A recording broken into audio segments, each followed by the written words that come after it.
મહત્વના સમાચાર સામે આવી રહ્યા છે। છોટાઉદેપુરથી સમાચાર મળી રહ્યા છે। છોટાઉદેપુર જિલ્લામાં વાઘ આવ્યો હોવાનું વન વિભાગનું અનુમાન વાઘના પગલા મળતા વન વિભાગે પુષ્ટિ કરી છે। ડીસીએફ દ્વારા પગના નિશાનના આધારે વાઘની હાજરીનું અનુમાન લગાવવામાં આવી રહ્યું છે। ત્યારે જિલ્લામાં વાઘના પગલા પડતા વન વિભાગની ટીમો તાત્કાલિક દોડતી થઈ છે। તો છોટાઉદેપુર જિલ્લામાં વાઘ આવ્યો હોવાનું વન વિભાગનું અનુમાન વાઘના પગલા મળતા વન વિભાગે પુષ્ટિ કરી છે। તો આપણે જણાવી દઈએ કે ડીસીએફ દ્વારા પગના નિશાનના આધારે વાઘની હાજરીનું અનુમાન લગાવવામાં આવ્યું છે। જિલ્લામાં વાઘના પગલા પડતા વન વિભાગની ટીમો તાત્કાલિક દોડતી થઈ છે। દાહોદ બાદ હવે છોટાઉદેપુરમાં પણ વાઘ હોવાની ચર્ચાઓએ જોર પકડ્યું છે। ત્યારે વન વિભાગની ટીમ હાલ દોડતી થઈ છે। ઇમરાન મિર્ઝા, છોટાઉદેપુર।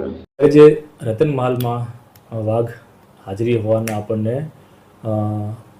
પુષ્ટિ મળવામાં આવેલી છે તે એ રતનમહાલનો વિસ્તાર આપણે છોટાઉદેપુર ડિવિઝનનો એડજોઇનિંગ એરિયા છે, પાસેનો એરિયા છે।